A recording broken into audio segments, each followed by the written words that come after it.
You're listening to The World at 8 with Lynne Mozart.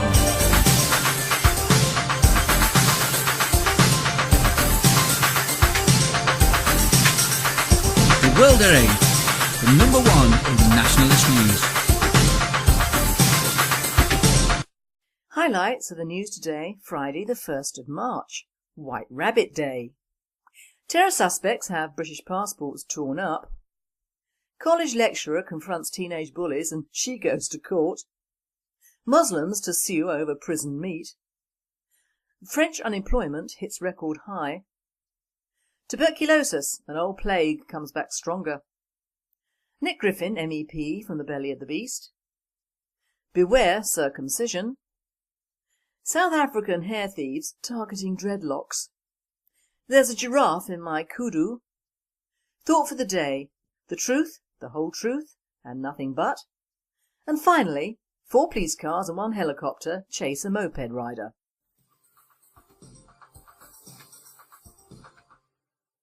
UK news.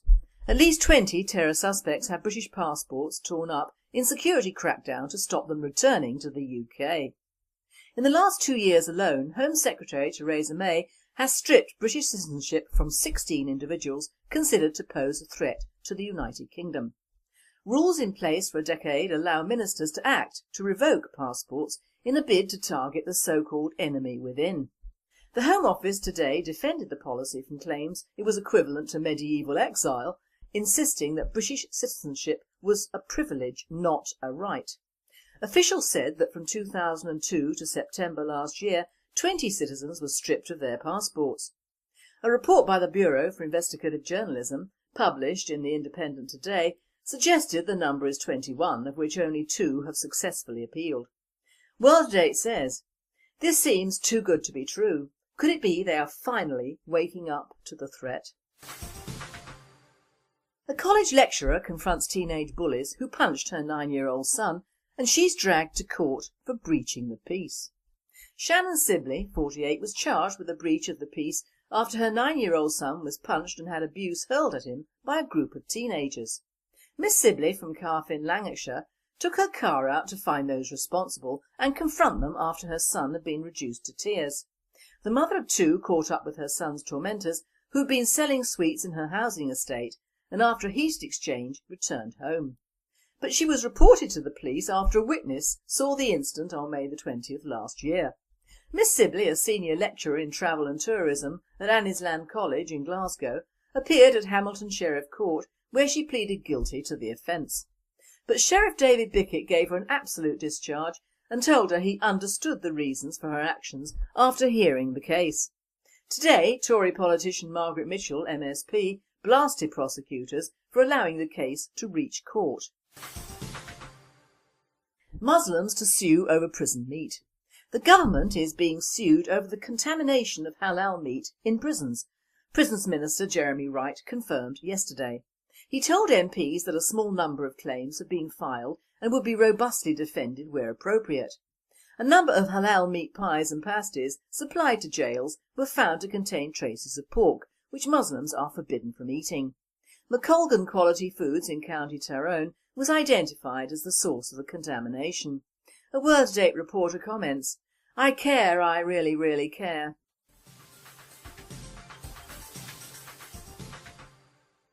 European news. Portugal. We hold Europe's social cuts record. The Journal de Noticias, 26th of February 2013. During 2011 and 2012, Portugal cut welfare spending by €3.7 billion, almost equal to the €4 billion in additional cuts that the Troika and the government want to see slashed from public spending in 2013 and 2014. Although the country is below the European average for social spending as a proportion of gross domestic product, GDP, the worsening recession seems to have taken spending cut plans by the government and Troika, made up of the European Central Bank, European Union and International Monetary Fund, by surprise. The Troika's 7th review of the Portuguese bailout agreement, which started on February the 25th and will last for about 2 weeks, will be marked by an attempt by Lisbon to soften the terms of the austerity, in order to stem the rise in unemployment and prevent the country plunging into a recessionary spiral. French unemployment hits record high. According to Catholic Online, unemployment in France has hit a 15-year high as the number of people out of work increased by 43,000 in January. There are now 3.16 million without jobs, a 10.7% increase compared to the same month last year. The figures are the worst on record since 1997. Italy, and the winner is Beppe Grillo. In a translation provided by Press Europe Translation La Stampa Turin article on the recent elections in Italy, by bringing together the many Italians disillusioned by old-style politics, former comedian Beppe Grillo has robbed the coalition of the left under Pierluigi Bersani of what was looking like certain victory. Italy will now have to reckon with a new player who is as indispensable as he is unpredictable.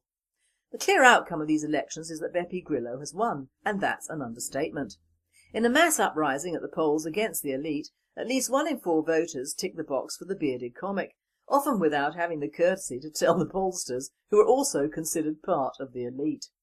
Not everything can be reduced to a question of gut feelings, even if the grumbling does come from something more than empty stomachs. Feelings are running high here, and they're not merely resentments. There is a desperate hope that the parliamentarians of the Five Star Movement, Grillo's party, are different, that they won't be out to line their pockets, and that most importantly they will listen, which the others had stopped doing long ago. It is as if there had come from 1,000 offices the cries of 1,000 solitudes bound together by computer cables. A virtual emotion that, over time, turned into a protest gathering of individuals who feel misunderstood and shunted into the gloomy shadows of interest groups that have fallen deaf to them, the caste of politicians, journalists, bankers, string pullers. Each member of the Grillo community has a history and a different kind of defeat, has lost a job or never found one, or lost confidence in the future, in the state and in the bodies that stand between them, like the political parties and the unions. They do not hate politics, only those who have held on to their job for far too long without having the competence or the moral authority for it. A vacuum of attention gathered around these despairing souls, and Grillo has filled it. At first with a rude "Fafanculo, up yours," and then with a series of concrete proposals and a good dose of utopia. He sketched landscapes that everyone could colour as they pleased. In its social composition, his movement is a franchise. In Turin he has attracted the alternative types who want to bring down capitalism. In Bergamo, the SME owners in trouble with the IRS. In Palermo, the desperate and those who are allergic to all forms of public or private oppression. Where there is a malaise, Grillo has provided a format and a face. His own. Tuberculosis, an old plague, comes back stronger. Brussels. Over the course of 2 weeks in 2011, Stefan Radat lost 7 kilos in weight. He coughed constantly. He was chronically tired and had difficulty sleeping. His girlfriend finally persuaded him to go to a doctor. There he discovered he had tuberculosis, an illness he thought belonged to the history books. "I didn't know anything about this disease. I thought it was eradicated," says Stefan. But there was still a grimmer surprise to come. Stefan, a 24-year-old university graduate from Romania, did not just have a normal version of the bacterial lung disease. He had a drug-resistant strain. The first line of antibiotics did not work. Instead, he had to be hospitalised for several months and take a cocktail of drugs which are less effective and which have distressing side effects. Stefan's initial reaction to tuberculosis is common.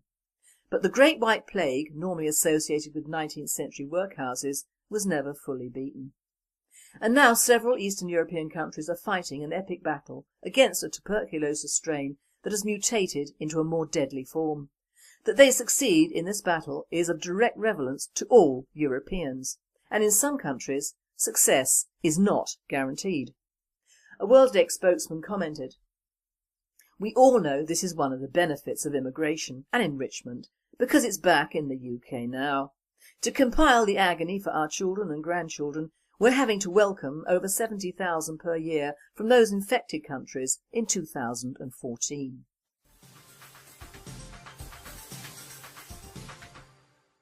Belly of the Beast. Now I hand you over to Nick Griffin MEP for his talk today on the Eastleigh election in the UK and the Italian elections. Eastleigh. It's almost inconceivable that any World at 8 listeners don't want to know my view on the result of yesterday's staggering election result in the Hampshire by-election, created with the disgrace and resignation of my Question Time opponent, Chris Huhne. So I'll tell you. When the political history of the first quarter of this century is written, the splintering of the old Conservative Party and its centuries-old dominance of the right in Britain will be one of the main features, and the humiliation of Cameron's pink-blue party at the hands of UKIP in Eastleigh will be one of the markers along the way.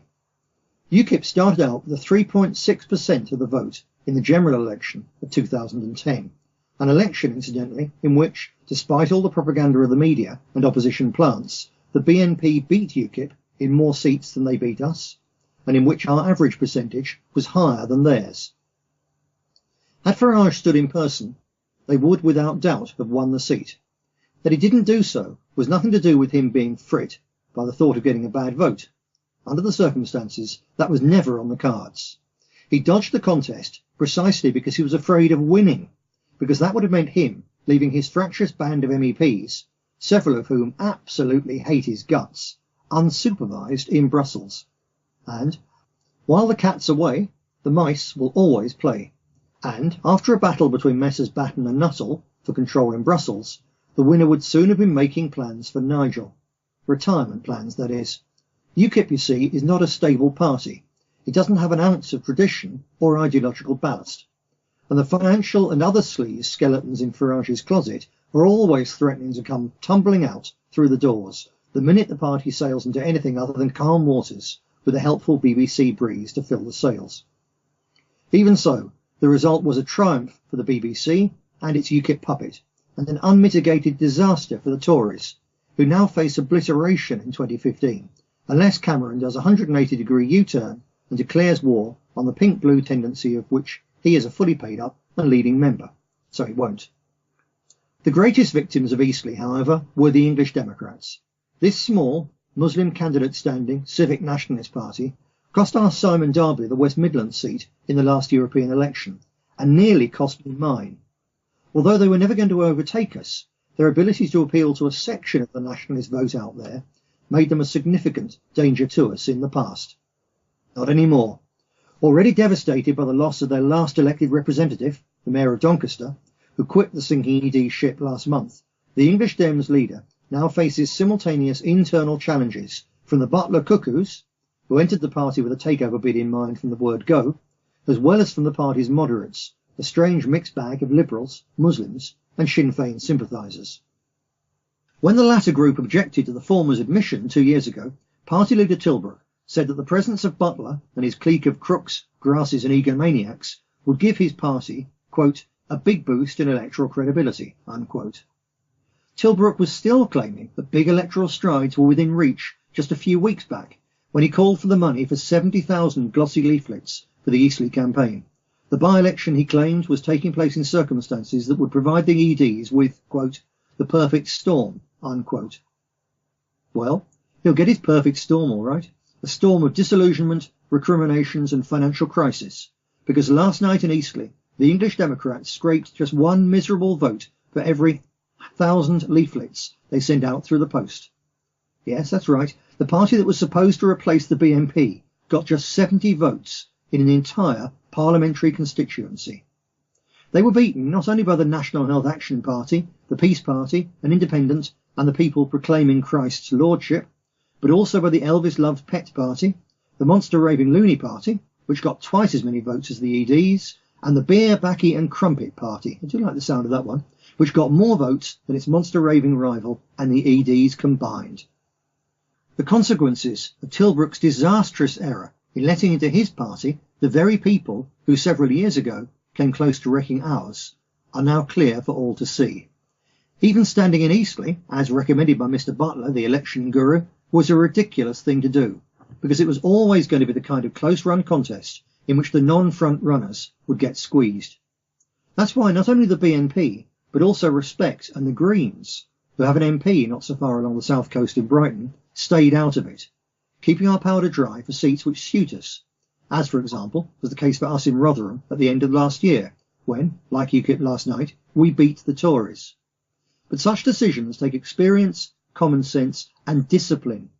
qualities which none of the would-be rivals for our position as the sole standard-bearer of nationalism possesses. UKIP don't count because they're a completely internationalist, pro-bankster, pro-Zionist, pro-globalist split from the Conservative Party. Hence the BBC's success in promoting that split is a matter for the other internationalist parties in Westminster and not for us.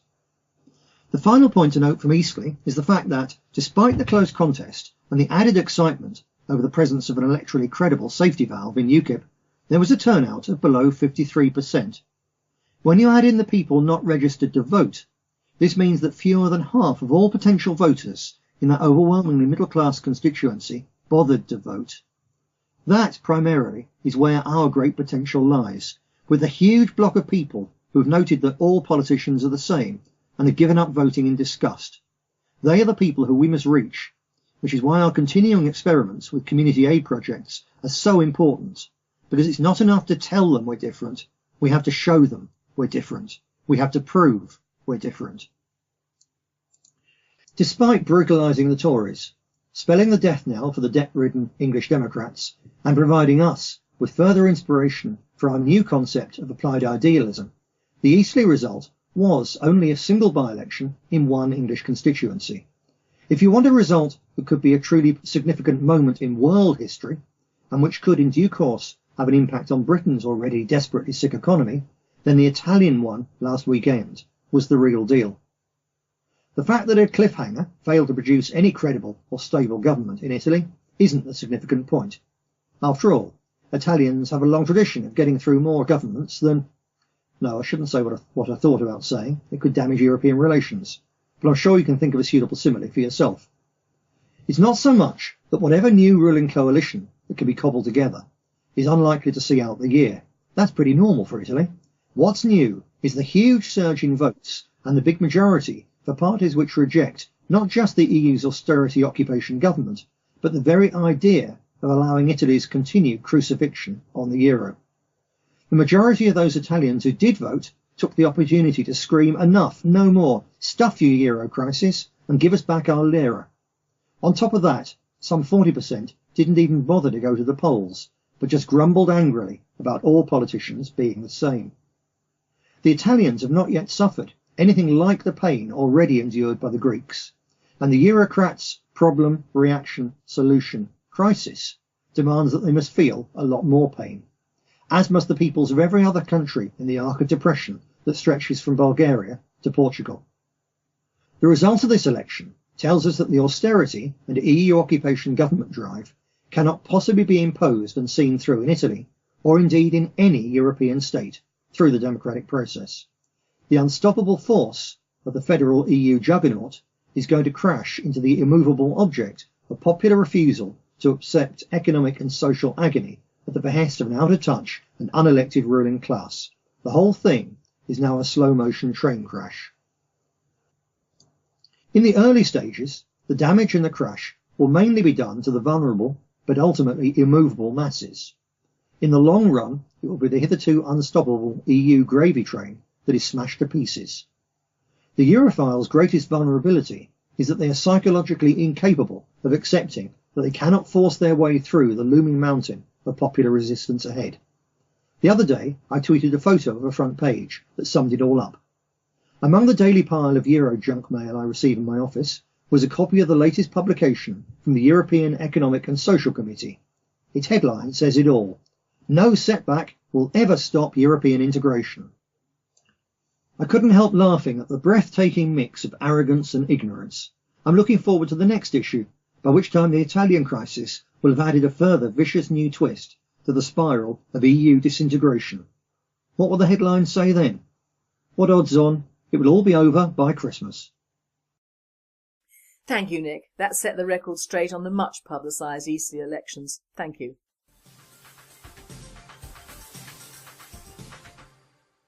World news. Beware circumcision. The Jakarta police are conducting psychological tests on a woman who allegedly drowned her son due to the size of his genitals, a spokesman said on Wednesday. Retno Purwati, 38, was arrested on Tuesday after she went to the East Jakarta police and admitted to killing her son at her house in Kakun, East Jakarta. It seems like she committed the murder consciously. She filled up a bathtub with water, tied the kid up and drowned him. Afterwards she dressed him. It was all done very neatly, but we still recommend for her to undergo a psychological examination. Senior Commando Rick Wanto told the Jakarta Globe on Wednesday. After Retno forced her son's head under water, she picked up her oldest daughter from school and asked her to go home to look after her brother, while Retno went to the police station to report herself. She explained to police what she had done and asked them to check if her son was still alive. However, when the police arrived at the scene, the boy had already died. Ritwanto said the mother told the police that she killed her son because after he was circumcised, his penis shrank. Waiter, there's a giraffe in my kudu. Johannesburg. It's been reported to Reuters that only 3 days after being told their hamburgers may in fact be donkey or water buffalo, South African meat lovers have been dealt another blow. Biltong, the fabled dried meat snack, may not be as wild as many packets suggest. Acting on a hunch and some 4 years before Europe's horsemeat scandal broke, researchers at the University of the Western Cape tested 146 biltong samples from major retailers and small butchers from across South Africa. All packets labelled beef were found to be correct, but 90% of biltong sticks, supposedly made of kudu, a large curly-horned antelope, were actually horse, pork, beef, giraffe or even kangaroo. It started with curiosity and suspicion because one piece of dried meat looks much like another, researcher Maria Eugenia D'Amato from the university's DNA forensics lab told Reuters. We initially tested a few samples and the results were shocking, so we decided to formalise the research.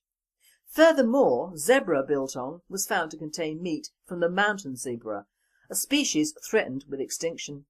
Biltong, air-dried strips of meat made from wild game or animals reared on the country's 10,000 plus wildlife farms, is staple fare for South Africans, who regard it as a healthy, low-fat snack. Research released this week found that donkey, water buffalo and other unconventional ingredients had been found in almost 2/3 of hamburgers and sausages tested in Africa's largest economy. South African hair thieves targeting dreadlocks. If you live in Johannesburg and sport dreads, watch out. They're thieves on the loose looking for your hair. Apparently there's a rising demand for natural dreadlocks as extensions. Jack Maseko of Zimbabwe was recently mugged by 3 men in South Africa. They wanted nothing but his mobile phone and the dreadlocks he'd spent 3 years patiently cultivating. They had a knife and cut off my hair with scissors. I still feel pain when I think about that night, the 28-year-old Zimbabwean told the BBC News team. I used to see people selling dreadlocks on the streets and didn't know where it came from, he adds, still battling to believe what happened to him as he was walking home late at night in Johannesburg. Jack is not the first. Just a few weeks ago, Jasper Munsinawa was apparently partying at a nightclub in Johannesburg when he noticed that his friend was missing. When he went to look for him, he found his friend passed out and missing all his dreadlocks, which had been shorn off. His friend was Mutsa Mandanko, who was visiting from Zimbabwe earlier this month, but apparently he's only one of a growing number of people who have had their dreads stolen in the last few months. Hairstylists say that the thefts are probably connected to a rising demand for natural dreadlocks for use as extensions, because shoulder-length dreadlocks are sold for between 200 Rand and 700 Rand, equivalent to $22 and $77, and longer ones can cost as much as 2,500 Rands, equivalent to $277. There's a growing market in the item. Muslim cleric man Harun Monis loses bid to have charges over offensive letters squashed. A self-styled Muslim cleric accused of sending offensive letters to families of slain Australian soldiers has lost a High Court bid to have the charges against him quashed. Man Harun Monis, also known as Sheikh Harun, was charged in 2011 with 12 counts of using a postal service in a way that a reasonable person would consider menacing, harassing or offensive. He allegedly sent letters, and in one case a recorded message, to the relatives of several diggers killed in action in Afghanistan and the mother of an Austrade official killed in the bombing of a hotel in Indonesia. His co-accused, Amira Drudis, faces 8 counts of aiding and abetting Mr Monis. Bill Gates continues God's work. Third world vaccine workers are shot dead. Christina England of VacTruth.com writes, In January 2013, Bill Gates told the world in an interview that he had no need for money and that he believed the global vaccination programme was God's work. "It's not going to stop us succeeding," says Gates.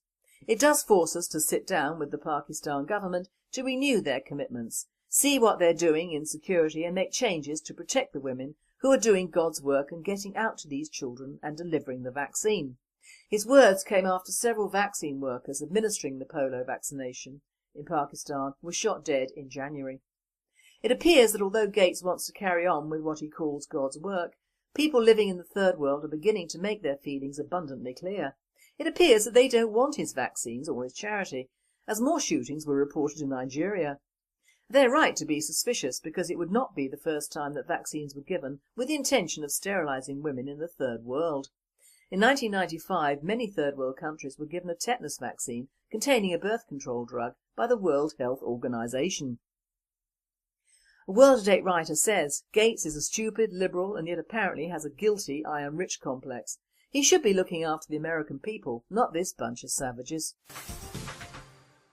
Sudan. Doctors perform amputations for courts. End corporal punishment reform laws.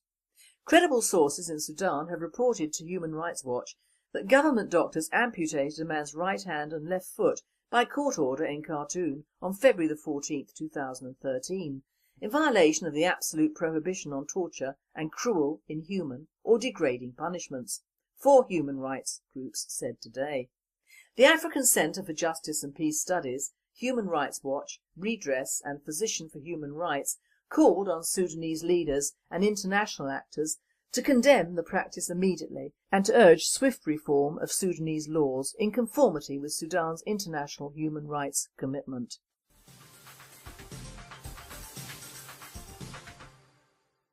Thought for the day: the whole truth and nothing but the truth. Now, does anyone really want the truth? Probably not. The whole truth on many subjects taken personally would hurt and offend practically everybody we know, including our families and this presenter. Truth may set you free, but it can open a can of worms, and you can bet that one man's truth will become another man's lies.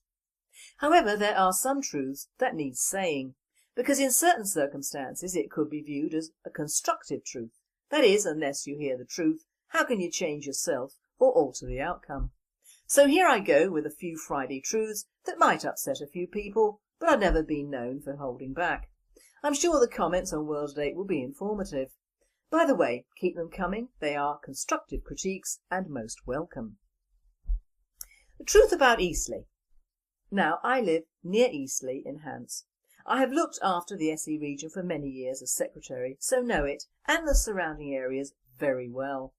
Why didn't we stand a parliamentary candidate there? Simples, in the word of my favourite meerkat, Sergei. Even to those who are armchair wannabe politicians, it must be apparent that our activists are getting financially worse off, not better off, and parliamentary candidates cost money, and we would not be true to our members if we wantonly lost deposits from party funds. There wasn't a candidate who could, as in some other parties, fund themselves. In the words of Sun Tzu in his Art of War, never fight a battle you cannot win. Or for some people who have been creating a fuss over a BNP persona not standing, don't ask the question if you don't like the answer. From the grassroots and local perspective, it was a complete no-go from the outset. Our membership in Eastleigh is low. Our support in that area is low. Our activists around Eastleigh have been dormant for years. They don't vote or leaflet, and in no way could they mount an election platform in the few weeks allowed. We have marvellous organisers in that area, and can they get anyone to shift their arses? No. And to cap it all, it is a Liberal Democrat territory all over this area of Hampshire, massive. UKIP have made an inroad only thanks to the retired Liberal lovies that abound around here, and that's only because of their Euro stance. So that is why the British National Party in the South East didn't push to stand a nationalist candidate in a solid yellow area. We would have been lucky to get 200 votes. It really is quite simple in its truth. To sum it up, can you imagine our enemies and even our own prattling on about the result? Another truth is that TB is on the rise again in Western Europe and the UK. It stems mainly from Eastern Europe thanks to the immigration of peoples from India, Africa and the Far East. This new strain is drug resistant, and in the UK we not only boast of the enrichment of thousands of these people who could and are carrying this strain, but will be in the process of allowing thousands more in from Romania and Bulgaria per year from 2014. Just think of the truth of having your child sitting next to an infected child for months. TB is not apparent at the beginning of the disease. Treble and quadruple this and you have an imported epidemic on your hands, one which the government and the authorities will deny until the last child is dead, and that is the truth. Our own people who revile this party should be thinking of that truth, not what they should or shouldn't be doing this weekend. Another truism came up with yet another Tonight programme last night on part-time Britain. What really stuck in my craw was the absolute and total mindless banality and almost brain-dead upbeatness of it all. It was an obvious whitewash and leftist-backed truth programme, thus not truthful at all. Or rather, the truth was wrapped in cheery and positive lies. There are apparently 13 million people in work. Yeah? What ethnicity and who for? There are millions of older generation men and women not working, but who are not signed on because they're deemed too old and receive pensions. Thus, they are not registered on any out-of-work listings, even though many years ago they would still be working for at least 5 more years. The cheery, upbeat presenter, who was late 20s if a day, had done many jobs from babysitting to coffee girl, and was now of course the poster girl for ITV with an ace correspondence job. Well, whoopee for her. I bet the young woman with a family and husband who had to do 3 jobs a day whilst her husband still worked full time but with reduced money as it was in the building trade would have liked to have swapped places with her. I have nothing but respect for this lady from Essex, Gillian, who worked like a Trojan to keep what appeared to be a very nice family home going. Although I was alone when working for my family, at least the job was full time, but then those were the days, weren't they? And that is the truth. Life was better for some and more ordered for most. 60 years ago most people had full-time jobs, and they were for life, and then they retired having bought their houses and brought up their families, in what is regarded nowadays by the media as the bad times, when people were not allowed to be themselves. But at least they were not up their own arseholes, to coin a phrase which is trendy nowadays. People knew their place, and that is a truth. You worked for what you got, you didn't work, you didn't get. Things were tougher, but then we were tougher than now, with all our maunderings and hysterics over things which really don't matter. This programme was a gem of dumbing down the fear of redundancy and recession. Apparently the UK is now the haven of part-time workers. ITV put it down to the global recession that many manufacturing firms have had to cut down to 2 days a week and make their staff share jobs in order to survive and not lay off people. Now, odd though it may seem, part-time work came into its own in the 1980s, in the first recession in the white-collar companies, and desk sharing came in as well. There's nothing new in it at all. It's not the holy grail, as in truth our manufacturing demise is down to the fact that the powers that be have sent all our main manufacturing abroad to India and China, who all work full-time, when it should be us working full-time and not accommodating foreigners yet again. Truth. Bring back manufacturing to our own country and we might start working properly again. Another truth is that 1/3 of our working population do casual labour jobs.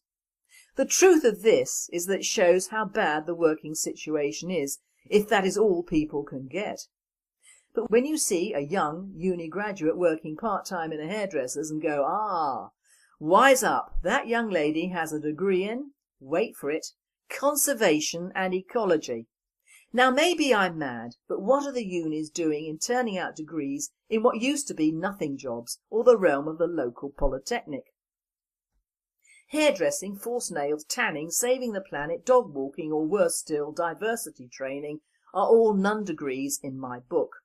Truth, you will never get a job in today's world doing any of that at corporate level.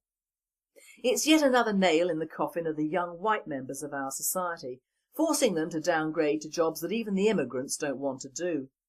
In fact, what was not covered in this programme was the fact that most children of immigrants, especially Asian and Chinese, go to university to train as professionals. Doctors, lawyers and the like. Not for them the forced nail brigade, they bus them in from China for that. Now that is the truth. 1 in 5 graduates work part-time, 1 in 10 are on the dole. I'm sure the truth of this only applies to white, black and mixed race youngsters. This programme ended on the high note of the fact everyone was delirious at working so hard, for so many, for so little, and long may it last. This programme showed that we as a society have lost the plot and are being manipulated into what the establishment want from us, the indigenous population. That of a reduced society, with reduced birth rates due to lack of housing, reduced marriage due to leftist propaganda, reduced job status due to too much immigration and greedy manufacturers moving east. Put this with reduced status, self-worth and an acceptance of positive lies and you have the start of an ethnic cleansing all by itself. The longer we as people do not accept or even know the truth, the nearer that time comes. Truth hurts, doesn't it? It's painful to know that the people we in the British National Party seek to help are fighting against us and many of the unsaid truths by leaving us, not supporting us, not becoming activistic members, by setting up irrelevant splinter groups of quasi-nationalists, not attending or holding meetings, blaming our own chief officers for things beyond their control and generally not doing a bloody thing, either for themselves, nationalism or their country. But they can always whinge and complain over the lack of this and the lack of that. The truth is, to make nationalism work, you need an un-British mindset, that of a reality check. If you want to change something, you need truth. If you want to make a difference, you need truth. If you want to succeed in doing both of these things, you need a united truth. And that is accepting that not all political parties are perfect, that we all have feet of clay, and that in nationalism, more than any other ethos, we need unity and not separateness and the individual. The individual is not important in nationalism. The state, the party and the people are. We have so many good people in this country, but we have so many who think on the level of I and me and what can I get out of it. The truth is that unless we all band together against the purveyors of positive lies, non-essential thinking and society-changing rules, we will not survive. Well, at least not in the way most of us want to survive. There is a war raging, and that is the truth. Not all wars are fought with bombs and soldiers. The most life-changing events are the ones brought about silently and without the light of truth.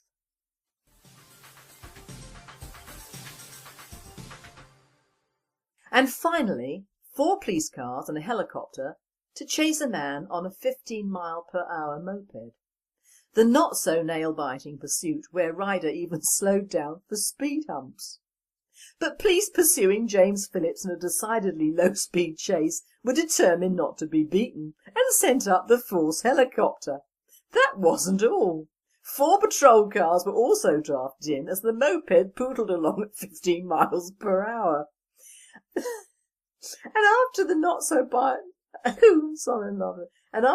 so nail-biting chase through the streets of Bristol, the officers finally got their man. During the daylight pursuit, Phillips, 22, a disqualified driver, was seen slowing down for speed bumps, but also mounted pavements and swerved dangerously in front of cars. Crew in the helicopter gave a running commentary on his progress and at one point emphasised the low speed he was riding at, telling colleagues on the ground speed is 15 miles an hour. This presenter cannot stop laughing but would say with a top speed of around 30 miles per hour, a second-hand 50cc moped would not be the getaway vehicle of choice for most criminals. Of course, the police might have been justified in this overkill had he looked like a terrorist and was carrying a huge parcel marked bomb. You've been listening to The World at 8. I am Lynne Mozar, and I and the team at World at 8 and Radio Britain wish you all a very happy and a very safe weekend. After hearing the case. Today, Tory politician Margaret Mitchell, MSP, blasted prosecutors for allowing the case to reach court. Muslims to sue over prison meat. The government is being sued over the contamination of halal meat in prisons, Prisons Minister Jeremy Wright confirmed yesterday. He told MPs that a small number of claims have been filed and would be robustly defended where appropriate. A number of halal meat pies and pasties supplied to jails were found to contain traces of pork, which Muslims are forbidden from eating. McColgan Quality Foods in County Tyrone was identified as the source of the contamination. A World Date reporter comments, "I care, I really, really care."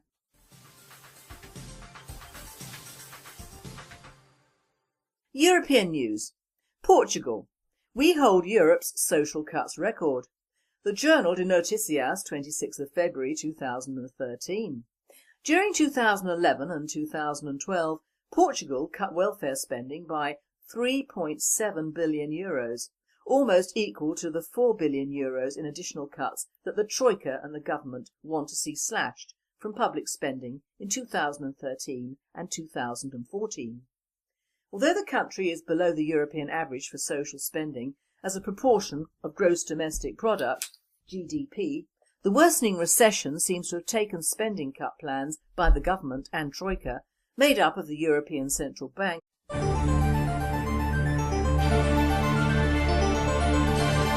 You're listening to The World at 8 with Lynne Mozart.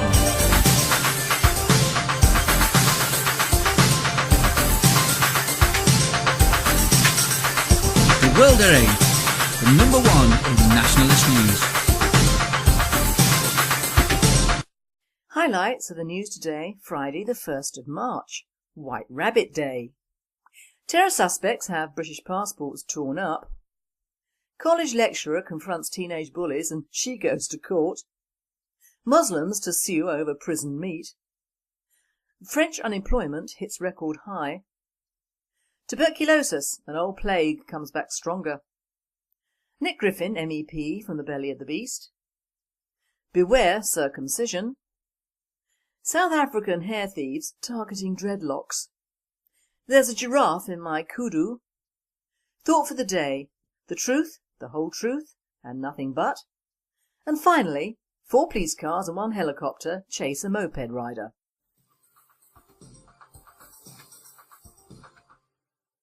UK news.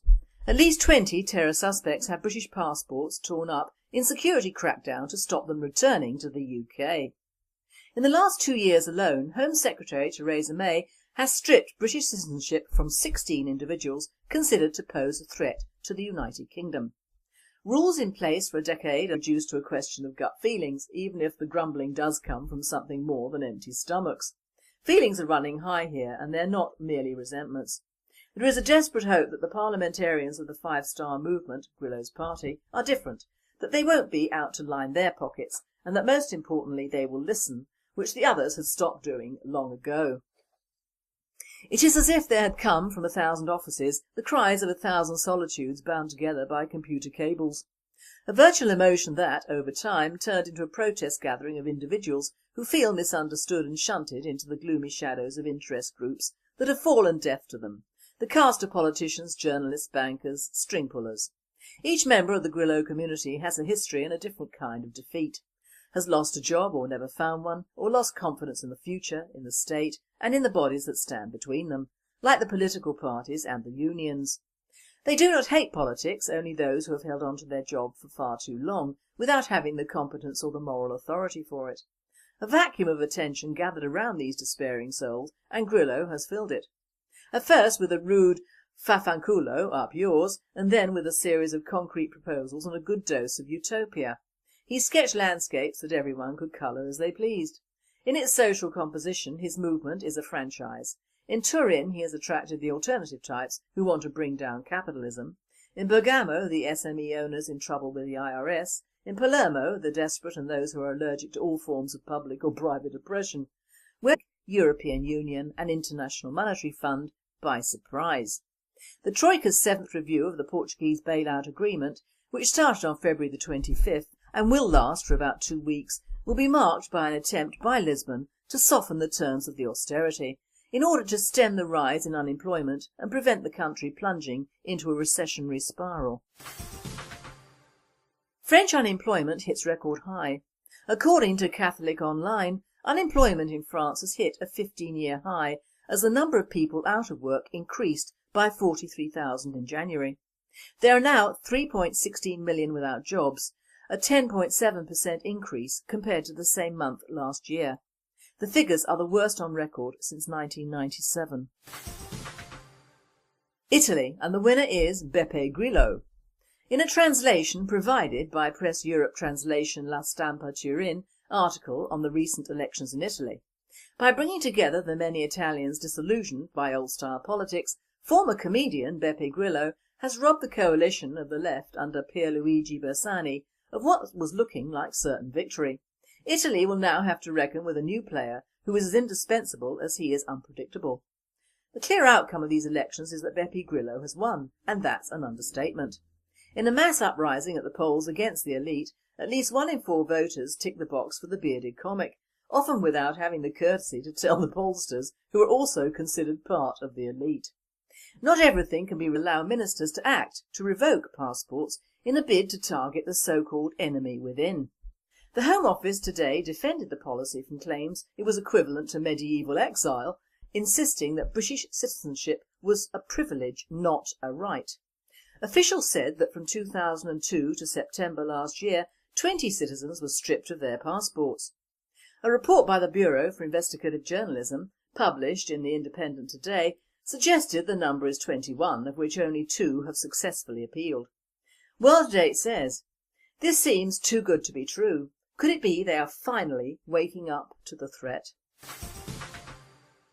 A college lecturer confronts teenage bullies who punched her 9-year-old son, and she's dragged to court for breaching the peace.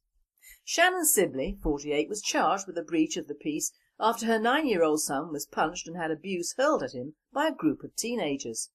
Miss Sibley from Carfin, Lancashire, took her car out to find those responsible and confront them after her son had been reduced to tears.